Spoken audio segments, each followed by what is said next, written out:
Welcome, friends, to Ditch Witch Diaries, and we are looking at vegetables. And we're going to start with me, and I'm going to go through two vegetables, and then my second one is so big, and it's so funny because there's probably only one vegetable that's bigger, and Raven decided to take it and pull it out on her own. So it'll be fun. Yay! So let me start sharing my screen. Let's see if this is the right one. This is the right one. Let's see. There it is.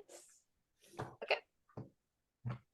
So here we are. Let me put you in the middle so I'm not oddly looking at the front, which is general. Okay. Looking over to the side. Hello, talking. Okay, so we're going to start with carrot, Daucus carota. And I swear, I love when I research these, you end up just loving them. Like, I love Daucus carota so much, and you're going to too, I promise. It is way better than any carrot bullshit you have heard in the past, okay? So get ready, buckle in. Okay, there is Daucus carota. And there's two images. The first one that I showed you in the middle, that one is the botanical drawing. And then these are the two that AI came up with. Now I love the one on the right, actually. It's kind of lovely. Anyway, so I want to read this to you. Both of these have poems, and it came from Inkwright's book. Yes, so this is for carota. And here we turn to mount that hill, down which the wild brook tumbles. And like today, that day was still, and soft winds swayed the umbels of these wild carrots, lawny gray. And there deep dappled o'er us, an orchard stretched, and in our way dropped ripened fruit before us. That is from Madison Julius Cowan, One Day and Another. Carrot, other names. So we're going to go through these names. Bee's nest, and that's because the stems of the umbrels, I think that's umbrel. I don't think it's umbel. I don't know why I kept saying umbel. Now I've got to look it up. Is it umbel or umbrel? Umbellary fish. I think it's umbels. Is it umbel? Or, yeah. Is it, or is it umbrel? I keep thinking I think it's umbel, but I don't know. Check it. Okay. Ask the robot. Yeah, I think it is umbel, actually. I think so too. I think I was right to begin with. And it sounds like it ought to be umbrel because you want to say umbrella, but it isn't. Yeah. Because it looks like an umbrella head, but it's not an umbrella head. Exactly. It's an umbel. That's what it is. An umbel. Okay. So I've been saying umbrel to other people when I've been talking about this little thing. It's an umbel.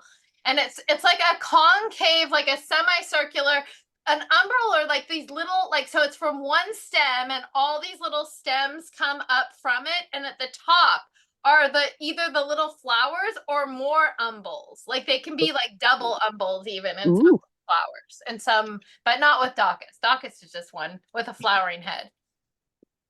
So then it's also called bird's nest root, bishop's flower, carote, crow's nest, docun. And then it's called Daucus. So that's where we get Daucus carotis. And that's from the Greek dio, to burn or pungent or stimulating. I know. Very interesting. And then dock, because it also is in the same category with parsnip. So it's like very close to parsnip. In fact, we're going to talk about that. So it's also called dock and devil's plague. And it's called Elaphoboscum by Dioscorides in the 1st century. Dioscorides, or whatever, how you say that. I hate that word. We struggle with that, I think, every time. We do, every single time. Do you have a good pronunciation, Roz, for that? Dioscorides? Dioscorides. Oh, that's an interesting one. I love it. Dioscorides. Okay. Fiddle, gallicum, gelby ruby, gingidum or gingitum, gizri, hill trot, lace flower, marat or maro, moor, and it's called philtron. So it was called philtron in Greece because it was believed to induce lust in men and make women yielding. And we'll talk more about that in the Roman lore. Okay. It's also called Queen Anne's lace. So when that's the same thing as Daucus carota. So the flowers, Wait, really? I yeah, thought that Queen's Anne's lace was its own nope, thing. it's the same thing. Queen Anne's Oh, lace is interesting. Daucus carota. We have a lot of that wild here. Yep, and it is so, but be careful. We're going to talk about that. Don't ever pick wild Queen Anne's lace ever. Okay, we'll talk about why. So the flowers, but the reason why it's called Queen Anne's lace is that the flowers resemble the lace worn during the reign of Queen Anne of England in 1702 to 1707. Or another story tells it that while she was making lace, like as beautiful as the flower, Queen Anne pricked her finger and a drop of blood fell in the stamen and created the red stamen inside of it. It's called rentipole and sisaron, which it was in another word for it in Greek writings. Epicharmus in 500 BC called it sisaron, and another Hippocrates in 430 BC called it staphylinos. It's also called zanahoria in Spanish. So carrot. So the Latin name carota was used by Athenaeus in 200 AD, and Galen added Daucus, so to make that Latin name. And Daucus, or it's the other way around. Sorry. The Daucus was by Athenaeus in 200 AD, and Galen added carota to, sorry about that, because to tell the difference between carrot and parsnip in the 2nd century. So the parts used are the root, the leaves, the seeds, and the flowers, which of course I didn't put there either. So the correspondences, and I think because like there's such like this like earthy part to it in carrot, and then also this Queen Anne's lace part in the top. And so there's definitely like 2 ways to look at this elementally. Earth or fire is 2 that I saw, and the planets were Mars or Mercury. The astrological signs that I see are varied: Gemini, Virgo, Sagittarius. And you know what? I don't mind those 3 actually, because like it's really airy, but I think there's something missed though. Like there's like, I feel like all 3 of those combined make it like there's like an earth part, there's like this air part, and there's this really fiery part as well. So the Sabbat and ritual, and Ostara is very tentative. Okay, I just stuck it there because we're gonna laugh about it later.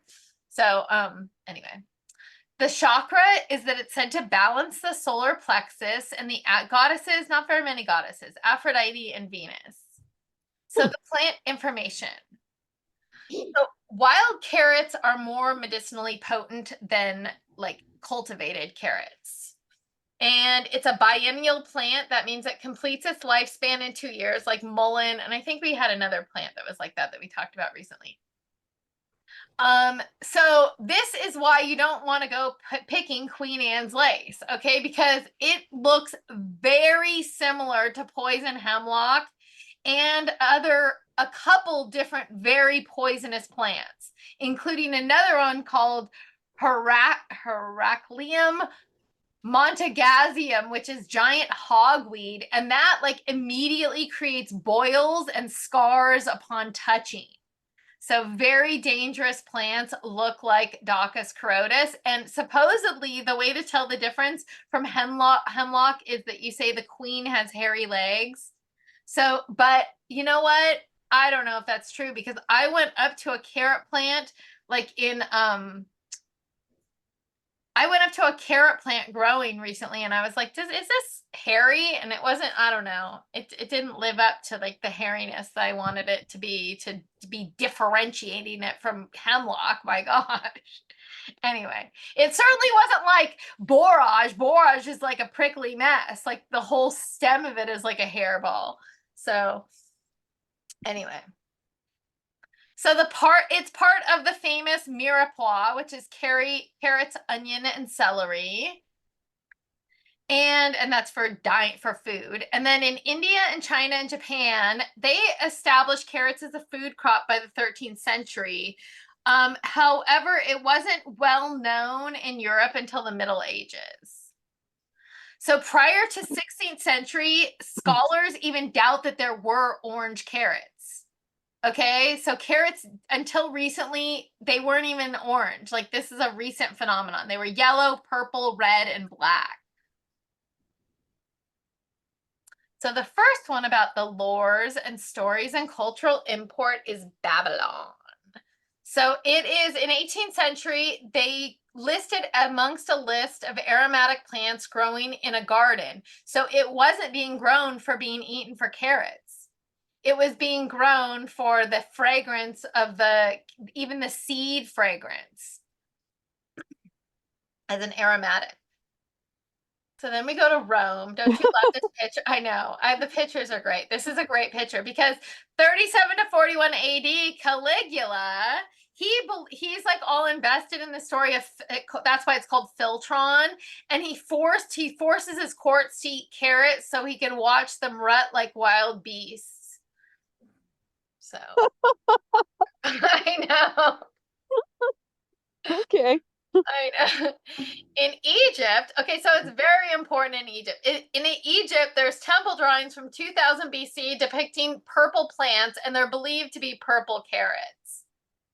Okay, in Spain as well, we see them. The plant was introduced to Spain by Moors in the 18th century, but like I said, it didn't become a big hit until a little bit later than that. So then we go to America, and Americans brought carrots with them. The first settlers brought them.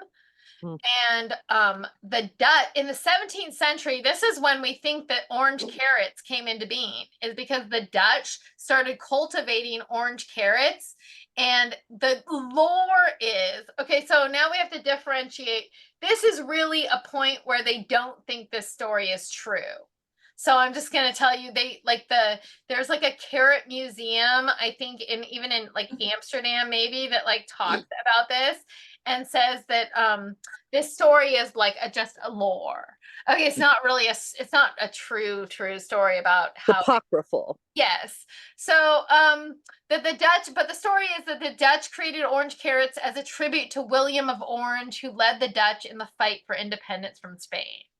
However, probably they were just looking for a sweeter, better carrot that was like more withstanding to like the climates and pests, and they came up with this carrot which is sweeter and tastier. So then in England, okay, so first of all, it's mentioned in Shakespeare, The Merry Wives of Windsor mentioned carrots. And then during the rule, Daucus carota, and then during the rule of James I in 1603 to 1625, it was popular to use Queen Anne's lace and like the ferns from the carrots in their headdresses.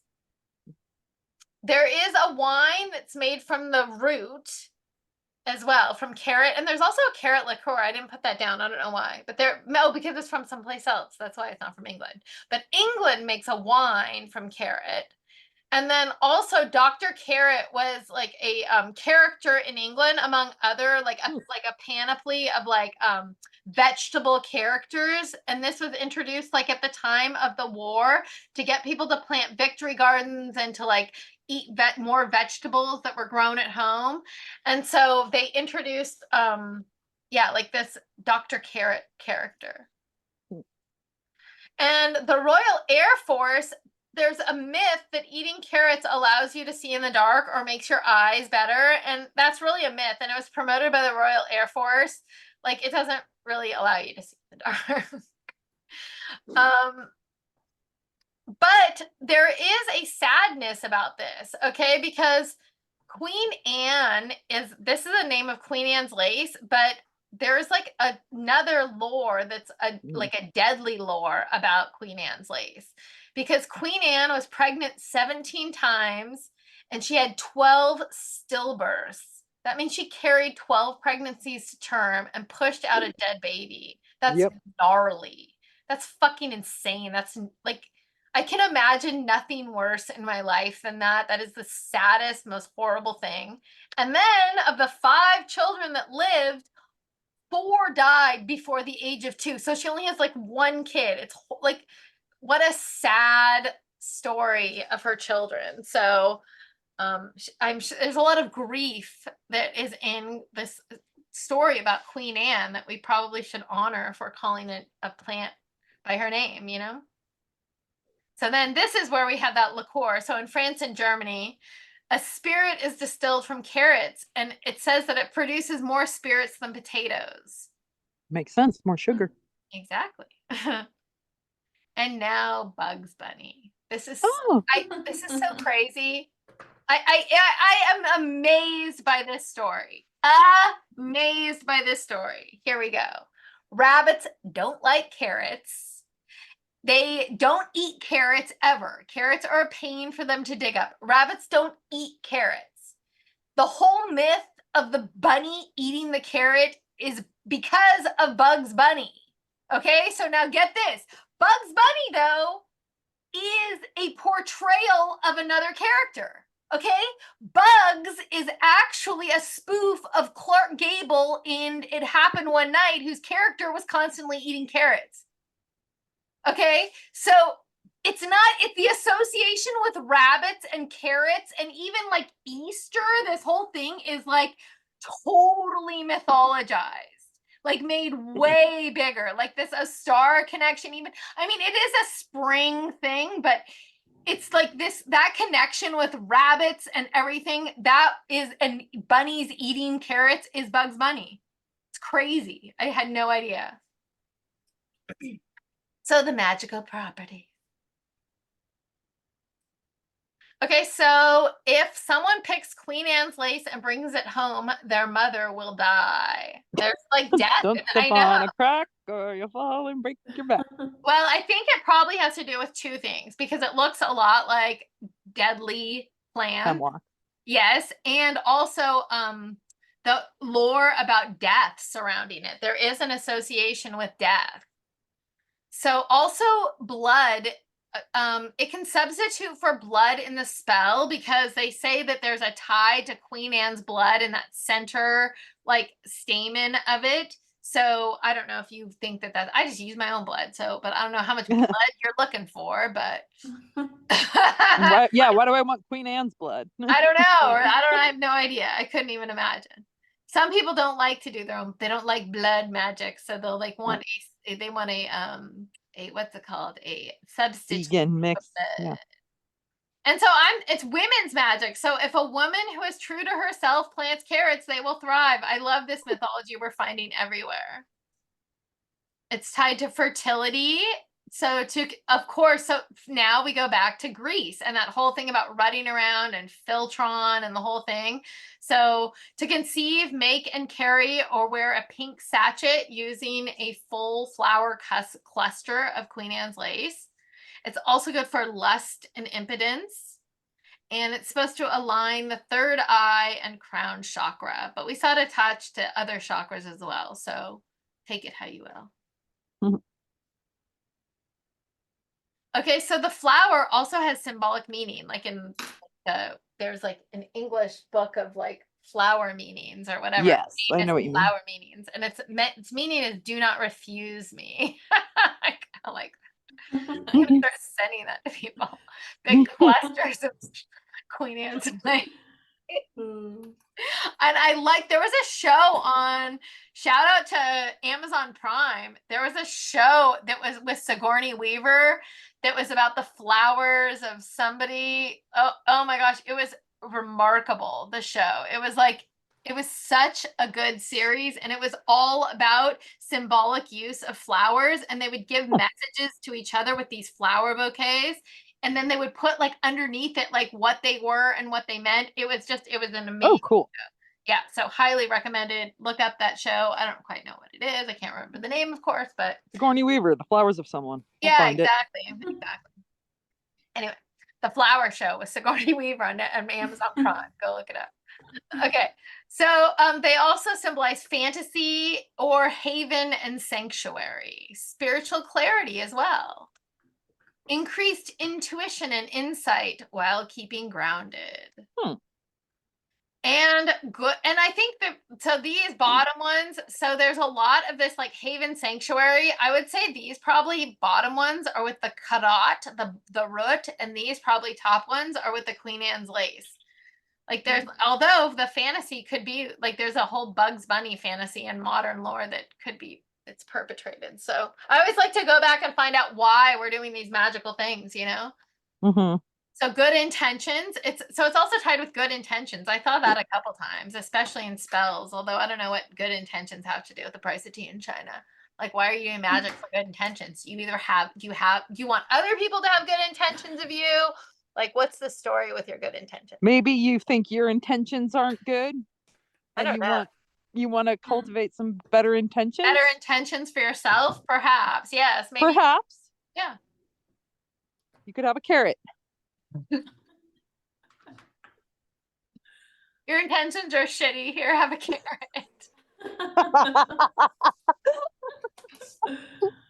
Yeah, fucker. So it's good. It's also used for rebellion, which I like. Psychic powers increase, and you can increase them by planting Daucus carota around your house, which I love. And it's even more scary because it might be hemlock all around your house. One never does know. So you place there's another way to increase your psychic powers. You're supposed to place the dried flowers and stems in a sachet under your pillow to encourage psychic dreaming. Not dreaming, dreaming. Dreaming. Psychic dreaming. Psychic dreaming. On such a Gonna do some psychic dreaming. Psychic dreaming, exactly. So now we're into the medical land. It is an antiseptic, an aperient, a diuretic, an antilytic, a carminative, a deobstruent, an emmenagogue, a laxative, a stimulant, and a vermifuge. What is deobstruent? It clears blockages. Okay. Okay, so okay. I heard something, and it wasn't even about Daucus carota today, but I just thought I'd share it with you about vermifuges. And it, like, somebody told me that, or I watched something about this lady saying that she did like this vermifuge cleanse, and she got rid of like these like liver flukes. And I thought, is that real? Like, is that like a brain worm? Like, what is a like what is a liver?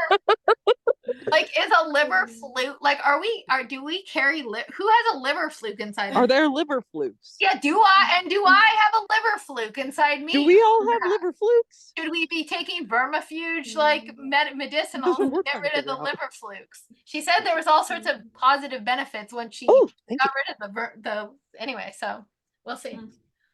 This might be one for you, vermifuge. So it's used for epilepsy. The small flower in the middle, that like little red flower, is used supposedly for epilepsy. Lithic or gouty conditions, and I'm sure because it's a deobstruent. So you're supposed to take a tea of the whole plant morning and night. Externally, you can mash the carrot root, and like we're talking about wild carrots though, okay? Because wild carrots are much more medicinal than like the Daucus carota you find at the store. I'm sure if you start mashing up carrot, maybe it'll prevent putrescence, but I don't know. Who knows? Mash the leaves with honey to cleanse running sores and ulcers. You can also make a poultice to reduce the pain of a cancerous ulcer. I'm fearful for you if you're using Daucus carota to pain of cancer. Well, you know, sometimes people will try everything. That's true. And you know what? I don't know. I don't see any problem with it, but no, I would probably rather do that than have opiates. To be fair, I can't tolerate opiates as far as I can throw. I would just be in pain, so I would be trying this because I certainly hate opiates. It doesn't do well. It's also good for your skin. So carrot oil is used for mature skin and wrinkles, and it stimulates the formation of new cells, and it's supposed to reduce spots and blemishes. So it's also got lots of vitamin A. So that's probably also why it's good for your skin. Like vitamin A, retin A is vitamin A. So as a volatile oil, it's good as a urinary antiseptic. So you could see like cystitis and prostatitis and kidney stones, kidney disease, bladder disease, all those things. Gout. I don't, you know what? Gout is a weird thing. You get gout like from eating like deli meats or high like beer. People that are really beer heads like sometimes get gout, or people that eat like, it used to be like people that eat like at like delis all the time and deli meat because it was like high in fat or something, got gout. But don't you get like a goiter and like your joints swell up? Gout. I don't know. I know it's mostly in your feet, but Yeah, you can get, because your joint, you get like, your joints get all red and I swollen. think they get like big, yeah, big sores. Maybe, Yeah, they get I don't know a lithic. I whole. thought they got like lithic, like it gets, that's why gout is put in with that deobstruent and the lithic things, anti-lithics, is because I think it's like crystals of something that form that get all gouty. Anyway, I'll have to look about it. Anyway, so York, of course, nothing could be complete without the old rheumatism cure being Of around. course. So for the stomach, people often use the seeds. So it's a carminative GI stimulant for hiccups, even dysentery. Although, and I'm going to end here by giving you my number one surefire way to cure hiccups. This is coming from somebody who gets hiccups like gosh darn always. Okay. I get hiccups every day practically. The only way to cure them is for me to take water, sip on water, bend over at my waist all the way down, and then swallow the water in my mouth. And then I do that 3 times, complete cure 100% of the time. Okay, so we can end here and I will stop sharing. And so we can say goodbye and then we'll come back. So we'll see you next time.